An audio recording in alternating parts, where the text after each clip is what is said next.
Well, good afternoon. Welcome back to the mill. My name is Bill. This is Solutions Forestry. If you've been following along, this I believe is part, or at least the fourth video of working on the shed. I'll give you a quick view, and then I'll tell you what we got going on. So this is going to be an 8x10 sawmill shed. If you didn't watch the previous videos, watch it so it makes sense of all the framing and everything. However, I was cutting through a lot of my crap out here because all this stuff has to move for me to put in a retaining wall there. And trying to get this thing decked, but I didn't really quite make it. And I did want to steal my 16 footers out of that bunk over there because that's going to be used for the kiln. And I'm going to need 16 footers for the kiln. So didn't quite make it last night.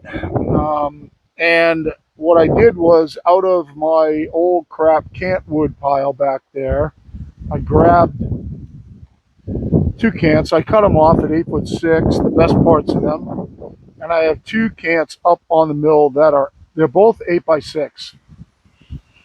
So I'm going to mill 5 boards out of those, each one. What I'll end up doing is I'm going to take a skim cut on the top to true them up, flip them over, take a skim cut, and then just mill them out. So because they're 6 inches, and I'm only milling 5 boards, in 5 boards, I'm going to end up with 4 1/8-inch kerfs, which is a 1/2 inch. So I need to get to 5.5. So I want to skim both sides. They look pretty flat. I was wondering if I was going to be skimming them to true them up, but they dried really, really flat. So basically skimming them to make them look new. Then I'll add those to those boards. It'll be more than enough to cover that, since there's going to be 5 8-inch ones. And then what I'm going to do, a little bonus material here, is I'm going to, down and dirty in the field, cut these all into shiplap and joint the edges so they look nice right out here on the deck. So in just looking, so 1 2 3 4 5 6 7, let's say 8 9,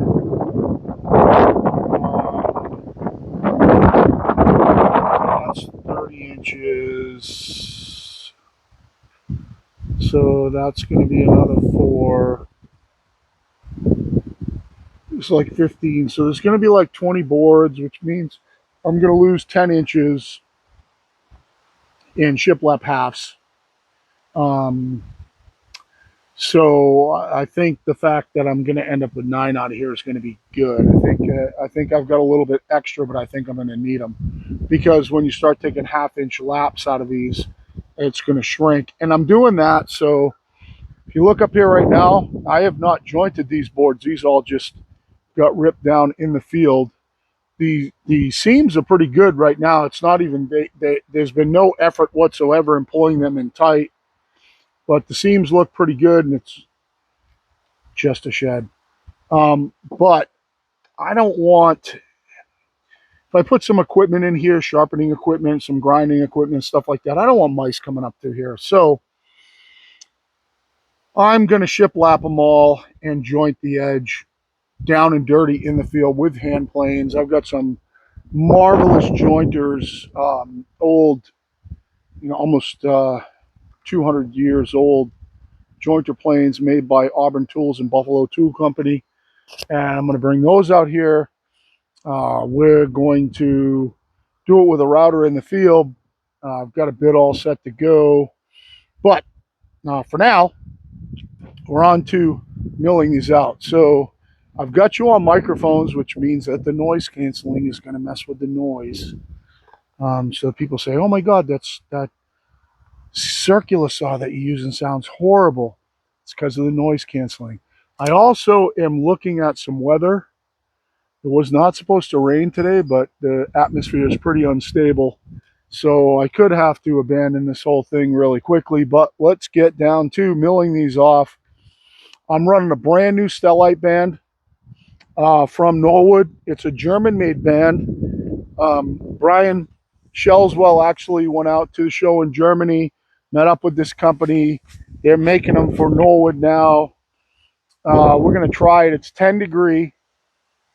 If you're not familiar with stellite, you can Google it, and also you can go back and watch my videos on what makes them special, rather than me going into it again. But we're going to run those, and we're going to mill these out into 1-inch boards. So basically, what I'm going to do is skim the top, flip them over, make a skim cut, mill them down to nothing.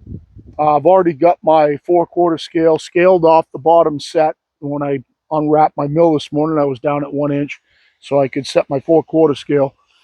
And then we'll get these boards up there. We'll replace ones I don't want to use, and then we'll get set up to do some shiplap. So,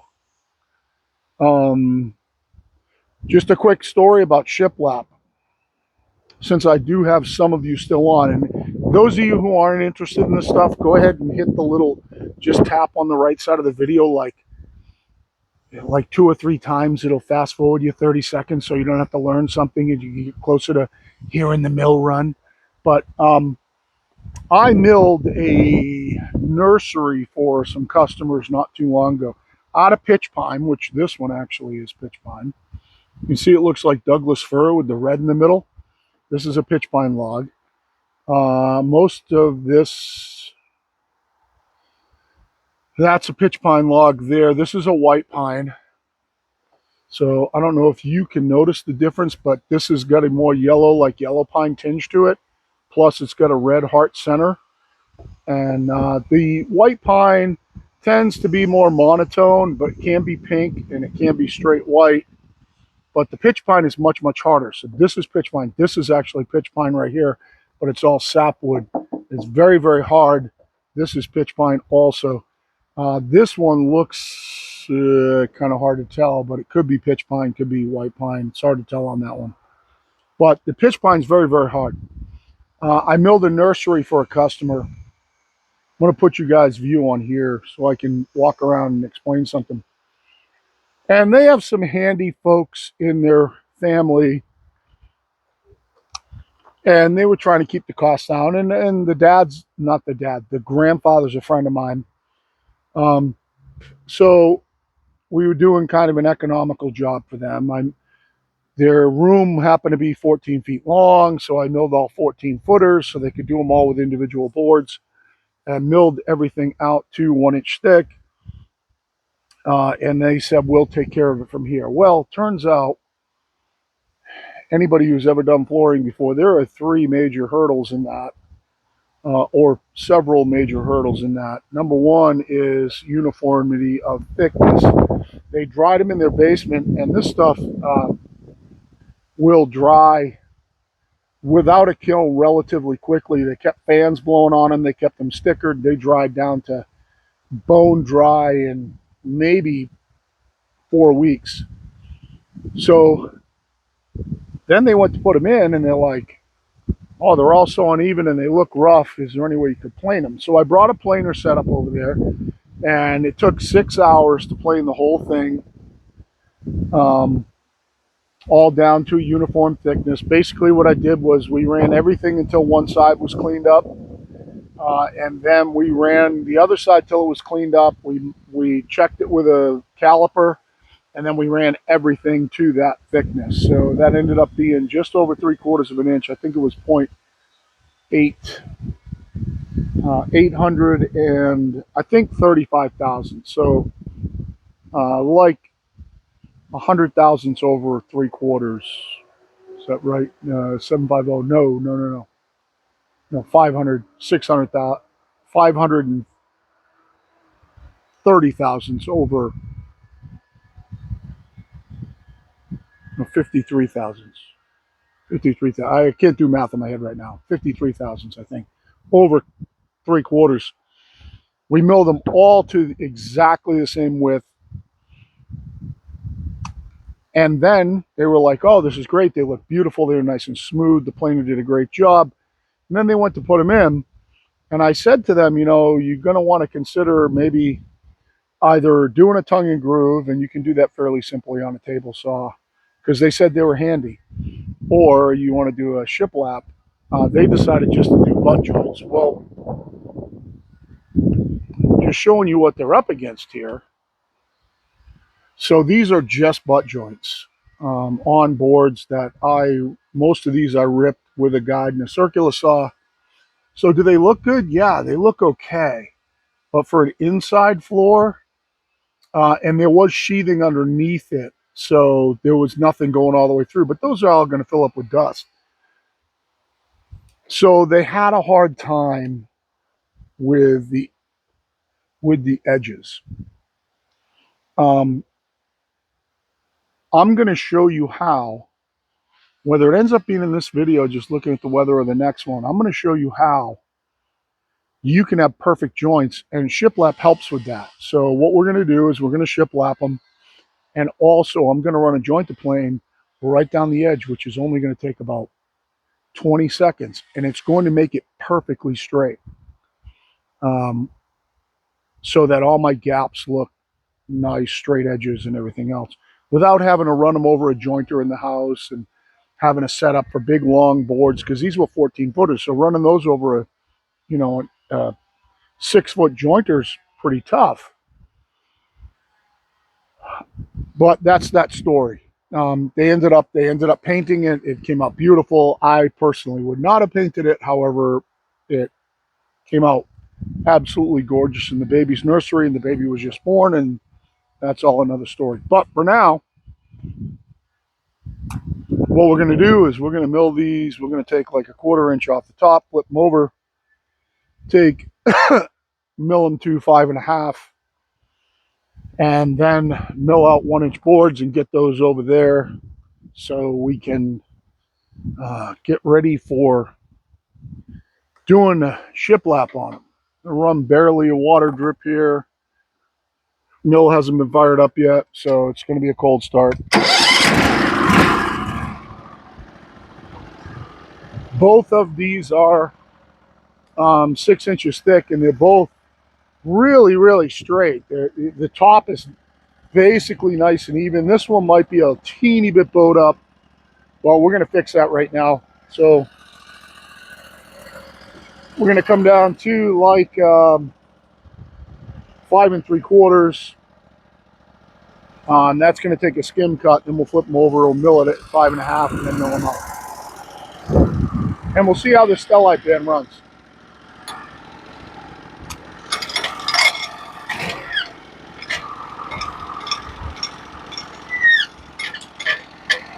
So that's 5 3/4 there.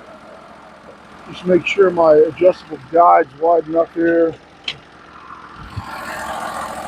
And we'll be able to, you're not going to get,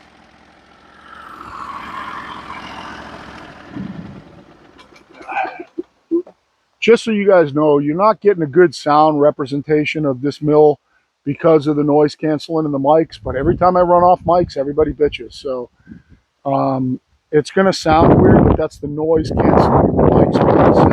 So I'm going to go ahead and mill these. We'll see how flat it cuts and take it from there.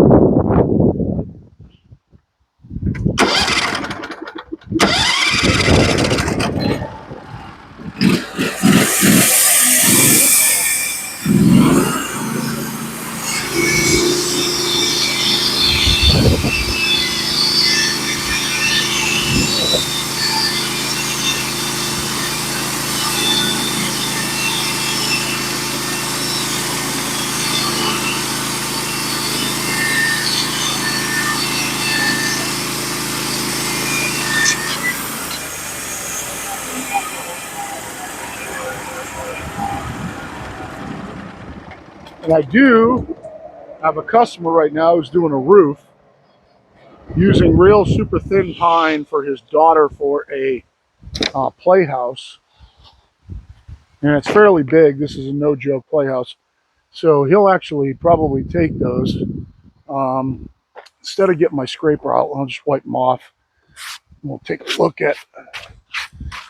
So this looks like, just from the outside, one of these is pitch pine and one of these is white pine, I think.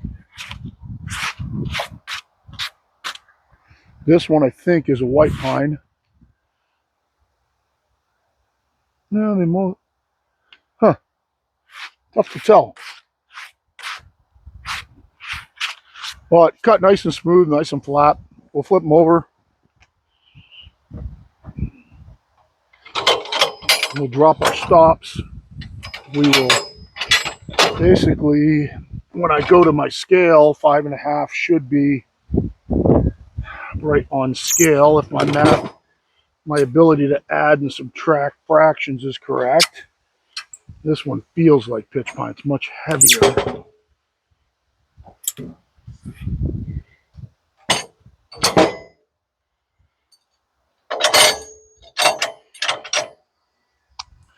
We do have to, oh shit.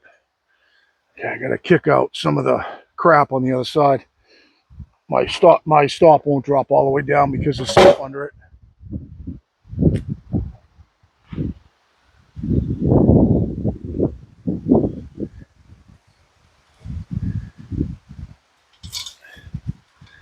The other day when I did clean up out here, the only thing I didn't do was empty out under the mill here. So we're gonna drop this all the way down. I am gonna do a video on repairing these stops because they're both beat to shit. And that's because I load my mill with my Bobcat forks. It's not Norwood's fault, it's my fault. And actually your ability to adjust these based on the way that this is made is well outweighs the, let's see, not flimsiness of them, maybe that's the right word. This one's bent so bad that all the way down it actually won't catch, so I have to hold it up. That one looks like it's good.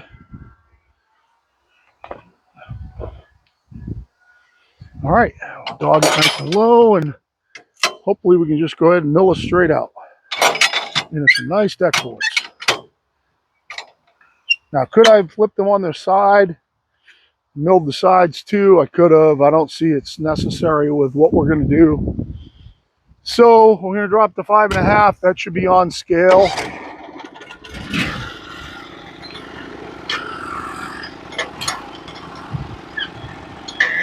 And it is perfectly on scale. So we're going to mill this cut. It's going to be a waste cut. And then from there, we're just going to mill 1-inch boards all the way down to nothing.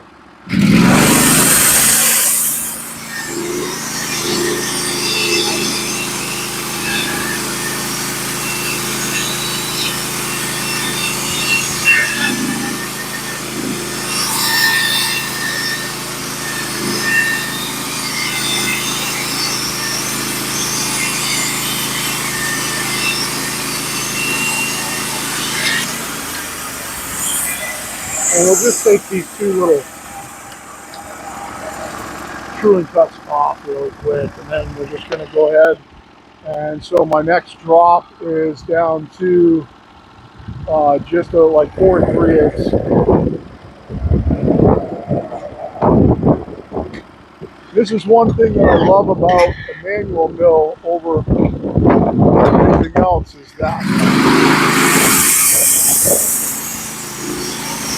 on a manual mill, I can go back and forth really fast.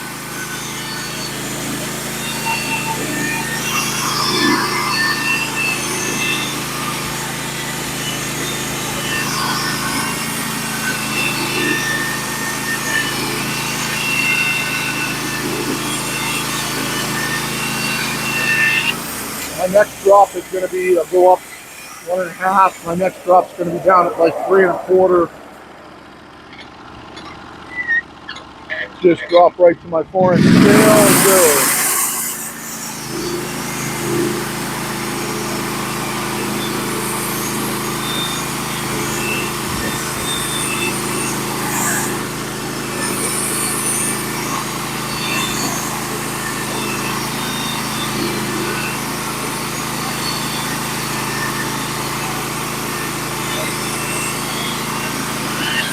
One of my log dogs came out. I'm just going to re-dog it over here.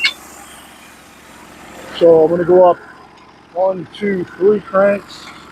Go back. My next one should be a 2 1/8, which is right on scale. Oh, nailed it.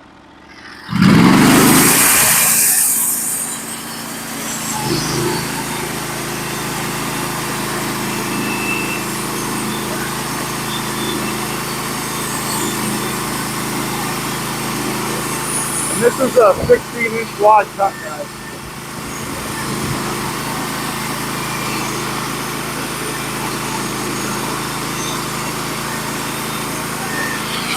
So I have 3 boards on top. I'm going to come up 1, 2, 3, 4. My next cut's going to be at 1 inch. The only thing that we have to do on this particular mill is wipe off the sawdust under the saw cover to go to 1 inch. We'll drop down to 1 inch, make our final cut. And then we got some more 4 boards. Then we'll get them over on the floor. There we go. Make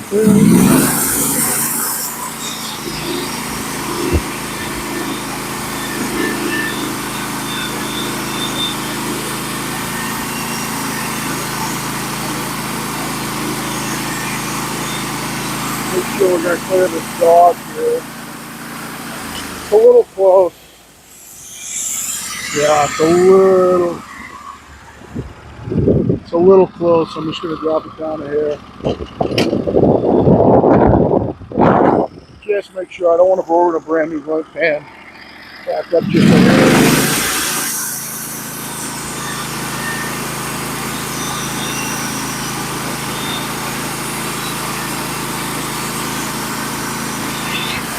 All right. So I got 10 more floorboards. Anywhere above 6 is good. We'll shut it off. I'll show you the pattern on the end here. And then we'll get these moved over onto the deck. I'm going to use the best boards I can.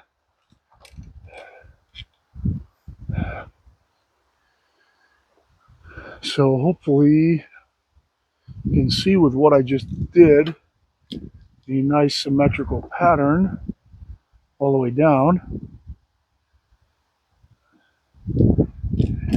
And I'm going to go ahead and move these, and I'll pause you guys, and then we'll take a look at them up on the deck, and then we'll go on to next step. So I'm going to pause you guys, and I'll be back in a minute. All right, so we have a deck now. I did take out 2 boards that were a little bit thick. They were both a little over 1 inch. I didn't want to cause a problem with the edge. This one here is bowed up a teeny bit, but it came out nice and flat. These 3 right here, perfectly flat. This one's a teeny bit thick. But overall, let's show you what the deck looks like. I kind of staggered these, so you got like pitch pine, white pine, pitch pine. These 2, I think, are white pine. That's like a pitch pine. I think white pine, pitch pine, pitch pine. Looks like what? Maybe pitch pine, sapwood, white pine, pitch pine. Can't really tell on that one. I think that's pitch pine, and that one is definitely a pitch pine. So we got our deck all done. I am, see how much we're over here, because this is going to make a difference. So I am over about, I don't know, like 3 inches. So I've got 1, 2, 3, 4, 5, 6, 7, 8, 9, 10, 11, 12, 13, 14 halves to make up. So it's going to be 7 inches. So there's going to need to be a whole other board in this mix. And I am not sure. I will take out the one. I think I'll probably just rip. I don't know. I'll see which thickness is better between these 2. How it works out to the deck itself, and I'll rip one of those down to whatever I need to fit. It'll end up being at the end, so most of it will end up going under the bottom plate on the walls. I can't slide the whole thing, but yeah. So now we have the whole deck done. I'm going to put the mill away first just because of weather here. And I'll pause you guys, probably put you on charge for a little while. And then I'll get all my tools out here and see if we can move on to shiplapping these mother humpers and shooting them down. But that is a whole setup. Let me see how much time we got. All right, we're 25 minutes. I'm going to call this part 4, put everything on charge, get all my equipment out here because it's still early in the day. So we can go to town shiplapping these things. Basically, I think the way it's going to work is that we're going to start on the outside, I believe, and work our way that way closer to the truck. So we're going to shiplap the outside of this one. We'll put it flush, and then we'll keep taking boards out, shiplapping them, putting them in, and we'll get the whole deck laid before we shoot anything. Because I do have clamps, in theory, I do have clamps that'll run this length right here. So I could put 2 down there and 2 down here and clamp the whole thing, or I can do it individually as I go. The shiplap is going to take care of a lot because the only seam that you're going to see is that top line over the top of the lap. So yeah, we will call this video 4. One of the big things here is I got to live with this shed. I got to go in and out of it probably every day. So I didn't want to half-ass do it. I probably could have milked it through what I had. And, you know, there'd be some cedar in there, some ash in there, some pine, some oak. There would have been all kinds of different floorboards. But I think doing it this way is just going to make me happier when I go in. It's all the same. That's going to smell good. The other side of this is that I considered right here, I considered putting in another joist and leaving these floorboards out 4 inches from the edge and putting my bottom plate right on here and screwing everything down. So just in case, if I was going to do butt joints, in case anything opened up in drying, I could move the boards and re-floor it inside. That led me to the idea of let's just shiplap the thing and call it a day. So shiplapping it is doing a little bit extra work, but it solves the expansion and contraction problem. So I never ever have to worry about having to move the boards inside because a mouse can get through like a gap like that and get inside and get into my equipment and everything. So there's no doubt in my mind, you know, if you guys know mice, look at Danny hunting them over there. He's hunting mice right now. He's looking for mice. Let's go see Danny. If you guys know mice, they will get into everything. There's no stopping them. I've had problems with the bobcat. They live in my bomb shelter, my old refrigerator truck from when I was in the seafood business over there. Even if the door is locked and everything, they find a way in. Same thing with that shed. They made a nest in the mill. I had to clean it out this morning. And it was up in that thing there. Actually, I had cranked the mill head up and all the sticks and everything from the crap was all in. Could have been a bird's nest too, but we're all inside the cables there. So I had to let it all the way back down and pull it all out. Danny right now, that's what he's doing. He's hunting mice. Hi, Danny. You hunting mice, Danny? You looking for them? Is there any squirrels in there or chipmunks? Yeah. That's his thing. He is a rodent hunter. So yeah, we'll call this part 4, and I will try to get a setup out here. Hopefully the weather's going to allow me to. I'm gonna, like I said, I'm gonna tear the mill down first, put you guys on charge up my mics and everything, and try and get all my equipment out here to start shiplapping these things. Yeah, it's no small task. And yeah, we're going to be clamping them in place, vertical. Horizontal right there. We'll just use this as our workbench. We'll run a shiplap. We'll flip it over. We'll run a shiplap. So they're on opposite sides. And we will start putting them in one by one by one by one. And also we can clamp them on edge, and if we find something that doesn't match up good, we'll be able to joint the edge really quick. And that's how we're going to do it. So thanks for the watch. Hope you guys are having a great day. I hope this thing is coming along at a speed that most of you can absorb. But, you know, it's an important, a shed for me is an important piece of equipment. So I want to get it done right. And, you know, you guys saw in the base, if you watch the previous ones, the base is done stomper. So why put a shitty floor on top of it? So now we're going to have a cool ass floor. It's going to smell great. It's going to look cool. And Bob's your uncle. So for now, it's Fire Solutions out.